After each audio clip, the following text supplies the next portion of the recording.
Dial news special debate.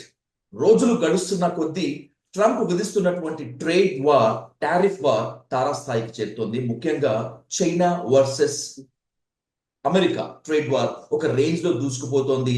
China నుంచి export అయ్యేటువంటి వస్తువుల పైన ట్రంప్ దాదాపు 245% టారిఫ్ విధించినటువంటి నేపథ్యంలో అసలు ట్రంప్ టార్గెట్ ఏంటి? చైనాను ఆర్థికంగా దెబ్బ కొట్టడమే ట్రంప్ టార్గెట్ లేకపోతే మరేదన్నా దాగి ఉందనేటువంటి దానిపై ఇన్ డీటెయిల్ గా డిస్కస్ చేద్దాం. Let's invite mister Kalavala Vishweshwar Reddy గారు, global Telangana founder and chairperson on to the dial news hot seat with Vijay sir. Sir నమస్తే. నమస్కారం. నమస్కారం సార్, ఇంతకుముందు మాట్లాడుకున్నాం సార్, ట్రేడ్ వార్ ఏ విధంగా వెళ్తోంది, తారాస్థాయికి వెళ్తుందా లేకపోతే కన్సెన్సస్ వల్ల ఏదన్నా ఉంటుందా అని చెప్పి. ఇండియా మీద ఇంకా ఎఫెక్ట్ పడలేదు, కానీ చైనా మీద మాత్రం ట్రంప్ చాలా సీరియస్ గా ఉన్నారనే విషయం మనకు క్లియర్ గా అర్థమవుతోంది. 125 నుంచి 245 వరకు పర్సెంటేజ్ పెంచడాన్ని how it going to effect sir? ఏంటి అసలు, ఎలా టర్న్ తీసుకుంటుంది?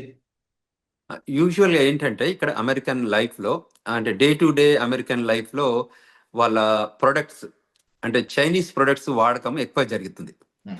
ఇన్ టర్మ్స్ ఆఫ్ ఎవ్రీథింగ్, అంటే డైలీ మన లైఫ్ స్టైల్లో కానివ్వండి, తర్వాత రెసిడెన్షియల్ లైఫ్ కానివ్వండి, వర్క్ లైఫ్ స్టైల్లో కానివ్వండి, ఎవ్రీథింగ్ అమెరికన్ ప్రొడక్ట్స్ అయిపోయింది. It became a సినానియం. అంటే ఒక ప్రోడక్ట్ చూస్తే ఇది చైనాదా అనే చెప్పుకునే పరిస్థితి తీసుకొచ్చారు. సో అంటే అంత అక్వాంటెన్స్ వచ్చేసింది, అంటే చైనా ప్రొడక్ట్స్ తోని అమెరికన్ యూజర్స్. సో ఇప్పుడు ఏమైంది, వాళ్ళకి మనం ఫైనాన్సెస్ ఇచ్చి మనం ఆపోనెంట్ని క్రియేట్ చేసుకుంటున్నాం. అంటే ఆ కంట్రీకి మనం రిచ్నెస్ క్రియేట్ చేసి, సో మళ్ళీ మనకి ఏం చేస్తుంది, వాడు ఆ రిచ్నెస్ తోని మళ్ళీ వాడు ఈజ్ ఆఫ్టర్ అసే కదా. ఇప్పుడు they are in second, we are number 1 అనుకుందాం కొద్దిసేపు. అనుకున్నప్పుడు ఏం చేస్తారు, సెకండ్ వాడు ఎప్పుడు కూడా మనల్ని బైట్ చేయడానికి ఇష్టపడుతుంటాడు, అంటే to take over the control. అంటే second person always look for the first position in terms of global economy, in general discussion purposes. So in terms of global economy lo emantadu, I want to lead the whole world anedi China kuda goal, end of the day. అంటే under cover లో చెప్పినా చెప్పకపోయినా that is the goal. So ఏదైనా to control the whole world, what is the opportunity? Only finance, economy and strength of the country will lies under the finances. ఆ కంట్రీకి economics మంచిగా ఉండి, దాని పర్ క్యాపిటల్ ఇన్కమ్ బాగుండి, తర్వాత country world లో ఉన్న రిక్వైర్మెంట్ కి సర్వీస్ చేస్తుంటే ఆటోమేటిక్ గా that country has empower this economy. So in that situation ఇప్పుడు America also they are thinking and rethinking what is the best opportunity that we can keep them avoid. అంటే వాళ్ళని ఇంకా వెనకకు తోసేయడం కానీ, అంటే సెకండ్ నుంచి థర్డ్ ఫోర్త్ తోసేయడం కానీ, లేదంటే దూరం పెట్టడం కానీ. ఏం చేయగలుగుతాం, మనకున్న ఆపర్చునిటీస్ ఏంటి అనేది ఒక చర్చ. అందులో భాగంగానే ఇది జరుగుతుంది తప్ప వేరే ఏం లేదు. అమెరికా ఇప్పుడు ఏంటంటే they are reviewing every big department in the country. First within the country also they are reviewing each department. ఇది ఫెడరల్ ఎంప్లాయ్మెంట్ లో ఉన్న ఈ డిపార్ట్మెంట్ మనకి యూజ్ ఉందా లేదా, దీనివల్ల లాస్ట్ ఫ్యూ ఇయర్స్ లో ఏం పెర్ఫార్మెన్స్ ఉంది, దీనివల్ల మనకు కంట్రీకి కాంట్రిబ్యూషన్ బాగుందా లేదా అనేది ఒక defining committee will review, and దాని తర్వాత ప్రెసిడెంట్ కి రిపోర్ట్ చేస్తారు. Based on the reports is correcting. అందులో భాగంగా ఇప్పుడు చైనా వచ్చేసరికి ఏంటి, చైనా టారిఫ్స్ ను ఎందుకు is drastically increasing is because he wanted to kill that economy. So in terms of killing that economy, what he can do is putting lot of tariffs, so that ఏం చేస్తారు American people, అరే ఇంత expensive ఉంది కదా, ఇంతకుముందు China product అంటే cheap. అది ఎక్కడైనా గ్లోబల్లీ ఏంటంటే వాడు ఇప్పుడు డాలర్ స్టోర్ అని ఉంటుంది అమెరికాలో. సో ఆ డాలర్ స్టోర్లో వల్ల అయితే 98% ప్రొడక్ట్స్ ఎక్కడి నుంచి వస్తాయి, చైనా నుంచి దిగుమతి అవుతాయి. సో వీళ్ళు ఏం చేస్తారు, అన్సర్టనిటీ వరల్డ్ లో అమెరికాలో ఉండేది అన్సర్టనిటీ ఎక్కువ ఉంటుంది, బికాజ్ ఇట్స్ అనే గ్లోబల్ ఫైనాన్షియల్ క్యాపిటల్ కాబట్టి. సో ఎప్పుడు మనీ ఉంటేనే మార్కెట్ నడుస్తుంది, మనీ లేకపోతే మార్కెట్ అంతా స్లో డౌన్ అవుతుంది. సో వాళ్ళు to keep the market alive to చేయడానికి ఏం చేస్తారంటే లో ప్రొడక్ట్స్ తీసుకొస్తారు. ఇప్పుడు లో ప్రొడక్ట్స్ ఎక్కడ ఉన్నాయి, లో chargeable products is coming from China, other countries నుంచి లేవు కదా. సో ఇప్పుడు ఏంటంటే ఈ వాంటెడ్ టు, మనం చాలా డబ్బు ఇస్తున్నాము in terms of paying the taxes. ఇంకోటి ఏంటంటే this tariff goes to this company who are in United States. So that also it's an big thing, how we can defer buying an product అన్న దాని మీద ఇప్పుడు చర్చ జరుగుతుంది. అందులో భాగంగానే టారిఫ్ మన ట్రంప్ అడ్మినిస్ట్రేషన్ కానివ్వండి, తర్వాత ఈ ఇలాన్ మస్క్ కానివ్వండి, whoever that business owners from the American world, so they are all very serious about this actions అన్నట్టు. ఎందుకంటే how we can restrain in growing Chinese economy in the United States. So అందులో భాగం exactly sir. Sir, first కాపీలకి duplicates కి China products చాలా famous. Correct. ఒక ఒక original ని యాజ్ ఇట్ ఈస్ గా రెప్లికా తయారు చేయాలంటే చైనా చాలా ఫేమస్. సో రాబోయేటువంటి రోజుల్లో మార్కెట్ మొత్తాన్ని చైనా కబలించడం ఖాయం అనేటువంటి ఒక వార్నింగ్ నేపథ్యంలో ట్రేడ్ వార్ ద్వారా చైనా ఎకానమీకి ఈ రెప్లికాస్ కి ఫస్ట్ కాపీస్ కి అడ్డుకట్ట వేయాలనేటువంటి స్ట్రాటజీ కూడా ట్రంప్ ది అయి ఉంటుందా? ఎస్, 100%. హోల్ గ్లోబల్ ఎకానమీలో గ్లోబల్ పాలసీ మేకింగ్ లో, అంటే అమెరికన్ పాలసీ మేకింగ్ లో ఏం చేస్తారంటే ఫారెన్ కంట్రీస్ లో ఉన్న స్ట్రెంగ్స్, వీక్నెసెస్, అడ్వాంటేజెస్, ఆపర్చునిటీస్ ఆ కంట్రీకి ఉన్నాయి. మనం ఎక్కడ అలైన్ అవుతాము, సో నాన్ అలైన్ అవుతాం. అలైన్ అయ్యే ఏరియాస్ ఉన్న కంట్రీస్ దాని మీద వాళ్ళు వరీ గారు, నాన్ అలైన్ ఏరియాస్ లోనే వాళ్ళు వరీ అవుతారు. సో వాళ్ళు ఎవ్రీ మంత్ మీటింగ్ లో they discuss, debate and conclude and resolution తీసుకొస్తారు.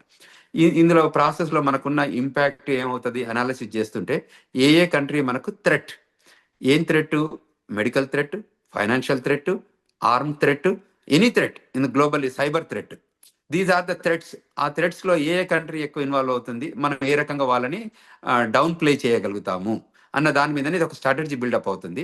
ఎస్పెషల్లీ అమెరికన్ ఎకానమీలో ఇంపాక్ట్ చేసే స్థాయికి చైనీస్ ఎకానమీ వచ్చిందంటే దాన్ని మనం డౌన్ ప్లే చేయకపోతే దెన్ ఇట్ విల్ ఓవర్సీడ్, మన పైన ఎక్కి కూర్చుంటుంది. కాబట్టి ನಾವು ఎక్కడో దగ్గర కరెక్షన్ చేయాలి కదా. So then this Trump administration, Trump governance ఈ స్టార్టెడ్ డూయింగ్ దిస్. అందులో భాగంగా he's a shrewd business man కాబట్టి he know all those business techniques, trades, tactics అన్ని తెలుసు కాబట్టి సో ఈజీగా ఈయన ఐడెంటిఫై చేయగలిగే ఆపర్చునిటీ ఉంది. సో ఈయన అడ్మినిస్ట్రేషన్ లో ఉన్న ఇలాన్ మస్క్ కూడా is also shrewd business man. So వాళ్ళు కూడా ఎలా చేస్తున్నారు, ఎట్లా ఆపర్చునిటీస్ ఉన్నాయి, ఏం చేయొచ్చు, ఏం చేయరాదు అన్న దాని మీద ఉంది. సో ఓవరాల్ గా పిక్చర్ చూస్తే as we speak what you brought to the table, ఇందులో భాగంగా ఏంటంటే మనం ఎకనామిక్ గా దాన్ని ఎట్లా మనం కిల్ చేయగలుగుతాము, ఏ రకంగా దాన్ని డౌన్ ప్లే చేయగలుగుతాము, దాన్ని ఏ రకంగా దాని పాలసీ మేకింగ్ లో మనం ఎట్లా ఇంక్లూడ్ కాగలుగుతాము. నేను అప్పుడప్పుడు ఎగ్జాంపుల్ ఇస్తుంటాం. ఇప్పుడు ఏంటంటే గల్ఫ్ కంట్రీస్ లో ఆయిల్ ఉంటుంది. ఆయిల్ ని మనం అమెరికా దగ్గర కూడా రిసోర్సెస్ ఉన్నాయి. That does not mean that America does not have a gas reserves ఉన్నాయి. But America they don't want use their own resources. So అలాస్కాలో గ్యాస్ రిజర్వ్స్ ఉన్నాయి, అదేవిధంగా హ్యూస్టన్ లో ఉన్నాయి రిజర్వ్స్, అంటే ఆఫ్షోర్ డ్రిల్లింగ్ బాగా జరుగుతుంది. తర్వాత టెక్సాస్ ఏరియా లో, ఒకల్హామా ఏరియాలో కూడా వాళ్ళకి గ్యాస్ వెల్స్ ఉన్నాయి, అంటే ఇన్లాండ్ గ్యాస్ వెల్స్ అంటారు అన్నట్టు, అంటే కంట్రీ లోపల, విత్ ఇన్ ద కంట్రీలో. సో యూజువల్ గా ఏంటంటే కంట్రీ లోపల ఉంటాయి, తర్వాత ఆఫ్ షోర్ లో ఉంటాయి, అంటే ఇప్పుడు మనకి సీ షోర్ లో ఉంటాయి కదా, సీలో డ్రిల్ చేస్తుంటారు. సో అటువంటి డ్రిల్లింగ్ లో ఉన్నప్పుడు వీళ్ళు గ్యాస్ ట్రేడ్ అయ్యేటప్పుడు కూడా గల్ఫ్ కంట్రీస్ కి చెప్తారు క్లియర్ గా, ఓకే మీరు ఈ ప్రైసెస్ పెట్టారు కదా, మేము ఈ ప్రైస్ మీద మేము కొనము, మా దగ్గర గ్యాస్ ఉంది ఇంటర్నల్ గా, we use our own gas, we don't buy అని చెప్తారు. సో ఏం చేయాలి, ఆ company the biggest user is America కాబట్టి వాళ్ళు తగ్గిస్తారు, ప్రైస్ తగ్గించి దాన్ని అదే లైన్ లో వెళ్తుంటారు. వీళ్ళు ఎక్కడి వరకు తగ్గిస్తారంటే మార్కెట్ లో దాన్ని నెగ్లెజిబుల్ చేసేదాకా, మార్కెట్ లో దాన్ని నెగ్లెజిబుల్ చేసి వాళ్ళని డౌన్ ప్లే చేపిస్తారు. చేపించేసి అది కంట్రీతోని లాబీయిస్ట్లతోని పెర్ఫామ్ చేపించేసి మళ్ళీ వాళ్ళు మన దగ్గరకు వచ్చేటట్టు గేమ్ ఆడతారు. It is American game play and typical గా any business game play, not only America, any country will trading లో మనకు మన ఇద్దరం మధ్యలో ఒక ట్రేడ్ జరుగుతుందంటే నేను ఏం చేస్తాను, ఒక నెగోషియేషన్ టెక్నిక్స్ వాడుతుంటాను కదా to get right and deal product. So అందులో భాగంగానే ఇది కూడా జరుగుతుంది. సో చైనా దాని మీద they are very big concern about America and వాళ్ళ గ్రోత్ ను they are not accepting. So అందువల్లనే this is all happening. So దాన్ని కరెక్షన్ చేసే క్రమంలోనే వీళ్ళు ఈ టారిఫ్స్ చేస్తున్నారు. ఇంకా వేరియస్ కంట్రీస్లలో న్యాచురల్ రిసోర్సెస్ ఎక్కడెక్కడ ఉన్నాయో కూడా వాళ్ళతో డీల్ చేస్తుంటాయి. ఇప్పుడు మనం చూస్తుంటే దిస్ కంట్రీ వీళ్ళకి ఇప్పుడు రష్యాకు యుక్రెయిన్ కు జరుగుతుంది కదా వార్, యుక్రెయిన్ కూడా వాళ్ళకి గ్యాస్ ఉంది వాళ్ళ దగ్గర. సో గ్యాస్ పైప్ లైన్స్ ఉంటాయి కదా, రష్యన్ పైప్ లైన్స్ తిరిగేది ఉంటాయి కదా, సో ఆ పైప్ లైన్ ఏరియాలో కూడా మాకు కంట్రోల్ కావాలని అడుగుతున్నారు ఇప్పుడు. సో బేసికల్ గా ఏంటంటే this is all dialogue, this business dialogue that they can go forward అన్నట్టు. In that situation what the best the America can do it. So అప్పుడు ఏమైతే ఉక్రెయిన్ కూడా వచ్చేసి మాకు ఇవి ఇవ్వండి, మేము ఇవ్వండి, there is a negotiation. So అందులో నెగోషియేషన్ లో భాగంగా this whole thing will happen. Exactly sir. Sir as you said, you raise a valid point sir. ఇప్పుడు నాట్ ఓన్లీ వరల్డ్, ఇండియా కూడా ఏమనుకుంటుందంటే చైనా వర్సెస్ ఇండియా నడుస్తుంది, చైనా వర్సెస్ అమెరికా నడుస్తుంది, మన దాకా రాదులే అని చెప్పి అనుకుంటుంది ఇండియా. కానీ చైనాని ముందు పెట్టి చైనా మీద ఆంక్షలు విధించి మీరు చెప్పినట్టు వినకపోతే, మా దారిలోకి రాకపోతే మీ మీద కూడా ఇలాగే ఉక్కుపాదం మోపాల్సి వస్తుంది అనేటువంటి ఒక financial emotional blackmail Trump apply చేస్తున్నారు అనుకోవచ్చా? ట్రంప్ ఒక ఇండియాకి చేయడండి, ట్రంప్ గ్లోబ్కి చేస్తాడు. You get it my point? Got it sir. China ఒక్కదాన్ని చూపించేసి ఒక ఇండియా ఒక్కటనే కాదు, వాళ్ళ ప్రతి కంట్రీకి వాళ్ళు చేసేది అదే. అమెరికా చేసే గేమే అది. As an country that is it is the financial game. ఇప్పుడు ఏదైనా ట్రేడ్ లో వాళ్ళు టెక్నిక్స్ అవన్నీ వాడాలంటే, వాళ్ళకి ఆ గేమ్ లో మార్కెట్ లో ఉండాలంటే they have to have all these techniques, trade techniques. So అందులో అంటే వాళ్ళకి ఎవరు కాంపిటీటర్ అని అనుకుంటే, మనం ఇంతకుముందు చెప్పినట్టు అది అమెరికా అనుకుని డిసిషన్ తీసుకుంటే, అది చైనా కావచ్చు, ఇండియా కావచ్చు, రష్యా కావచ్చు, ఏ కంట్రీ అయినా కూడా ఆ కంట్రీకి స్ట్రెంగ్స్, వీక్నెసెస్ అన్ని అనాలిసిస్ చేశాక, ఒకవేళ వాళ్ళు మా కంట్రీని ఓవర్సీడ్ చేస్తుండ్రని అనుకున్న నెక్స్ట్ మరుక్షణం ఏం చేస్తారు, దానికి సాంక్షన్స్ వేద్దామా, టారిఫ్స్ వేద్దామా, ఇంకేం చేద్దామా, ఏది చేస్తే దానికి స్లో డౌన్ అవుతుంది. ఏదైతే మనకు అంటే ఇంటర్నేషనల్ లెవెల్లో బయలాటరల్ ఇష్యూస్లలో కానీ ఇంకెక్కడెక్కడన్నా వీళ్ళకి చెక్లు పెడదామా, చెక్స్ అండ్ బ్యాలెన్సెస్ మేనేజ్ చేద్దామా అనేది అది టిపికల్. అంటే ఇండియాను ఒక్కదాన్నే టార్గెట్ చేస్తారని మనం అనుకోవద్దు. ఇప్పుడు వాళ్ళు దేర్ టార్గెట్ ఈజ్ గ్లోబల్లీ ప్రతి కంట్రీ. అయితే టాప్ 5 కంట్రీస్ ఉంటాయి కదా, టాప్ 5 కంట్రీస్లలో ఉన్న వాటి మీద ప్రైమరీ ఫోకస్ ఉంటుంది. మిగతా next top 10 countries, next top 20 countries అలా వెళ్తారు. బట్ ఇప్పుడు ప్రైమరీ ఏంటంటే biggest threat is China, because that is an rigorously coming and it's very near to America. So వాళ్ళు ఏంటంటే ఈ నియర్ దాన్ని ముందు కట్ చేయాలి కదా, ఆ ఉద్దేశంలోనే ఇది జరుగుతుంది. So if India comes second, then also they will also think in the same manner. There is no second to it. ఎవరమైనా ఇప్పుడు పోటీదారు ఉంటాం కదా, మనం ఒలింపిక్స్ లో రన్నింగ్ చేస్తున్నప్పుడు మన పోటీదారు ఏంటి శక్తి సామర్థ్యాలంతా తెలుసుకొని వాటిని మనం ఎట్లా డైల్యూట్ చేయాలని ఆలోచిస్తుంటాం కదా. అవును సార్. మన ఎనర్జీస్ని బిల్డ్ చేసుకుంటూ మళ్ళీ మనం secondary who is the run mate, our mate ఎవరుంటారో వాళ్ళని మనం ఎట్లా డైల్యూట్ చేయాలని ఆలోచిస్తాం కదా. రాబోయే రోజుల్లో ఇండియా మీద కూడా ఇలాంటి ట్రేడ్ వార్, టారిఫ్ వార్ నడిచేటువంటి ఛాన్స్ ఉంటుందా సార్? లేకపోతే India is hoping that this trade war and tariff war will be reduced the consensus, చర్చల ద్వారా మనము మార్చుకోవచ్చు, మనము అడగొచ్చు అని చెప్పి అంటుంది. Is there any hopeful situation? That is the great asset for India. బేసికల్గా ఏంటంటే మనము అంత అగ్రెషన్ ఉండదు. టిపికల్గా ఇండియన్ ఎకనామిక్ సిచ్యువేషన్లో మనము we work with America. Good thing ఏంటంటే ours also a democratic country compare to America. And America కూడా చూస్తుంది ఆ కంట్రీకి జియో పాలిటిక్స్ ఎలా ఉంది, ఆ జియో ఎకనామిక్స్ ఎలా ఉంది, ఆ జియో రిక్వైర్మెంట్ ఎలా ఉంది అనేది చూస్తుంటుంది. అది ఎందుకంటే ఊరికేనే కాదు, మిగతా కంట్రీస్ను before they hit on head on collision they look at their strengths and weaknesses. అంటే దానికి అప్పుడు ఇండియా చూస్తే ఇప్పుడు మనం డైలాగ్ ద్వారా చెప్తే వినకపోతే కదా మనం కొట్లాడుకోవడం వచ్చేది. సో అమెరికా డైలాగులు చెప్పడం వల్ల మనం అగ్రి అయినాం అనుకోండి, then they don't fight.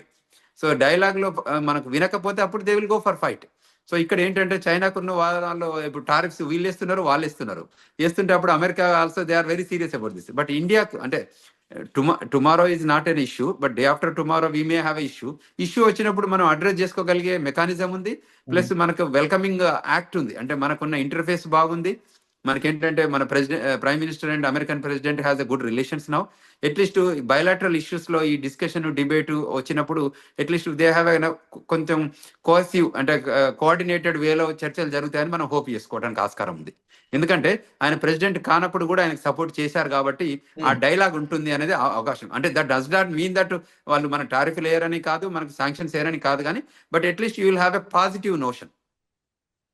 Exactly sir. Financial experts మొత్తం అంతా కూడా సో ఈ ట్రేడ్ వార్ ఖచ్చితంగా ఇండియాపై అనుకున్నంత ప్రభావం చూపించదో, ఒకవేళ చూపించినా కూడా మీరు చెప్పినట్లు a dialogue can make more difference than aggression. కాబట్టి ఒక కన్క్లూజన్ వచ్చినప్పటికీ కూడా ట్రంప్ ఏ విధంగా రెస్పాండ్ అవుతారు ఏంటి అనేటువంటిది అర్థం కానటువంటి పరిస్థితిగా ఉంది. సో ఇది సస్పెన్స్ థ్రిల్లర్ ని మించేస్తుంది విశ్వేశ్వర రెడ్డి గారు. సో వాట్ ఎవర్ మేబీ రేపు మళ్ళీ లేదంటే రాబోయేటువంటి రోజుల్లో మళ్ళీ కనుక ఏదైనా డెవలప్మెంట్ ఉన్నప్పుడు ఖచ్చితంగా మీ సలహాలు, సూచనలు, మీ విశ్లేషణని డయల్ న్యూస్ ప్రేక్షకుల ద్వారా మిగతా వాళ్ళకి కూడా ఇద్దాం. థ్యాంక్స్ ఫర్ యువర్ హెక్టిక్ టైంలో ఫ్రీ టైం ఇచ్చినందుకు. Thank you so much sir. Thank you so much. Thank you very much. Thank you.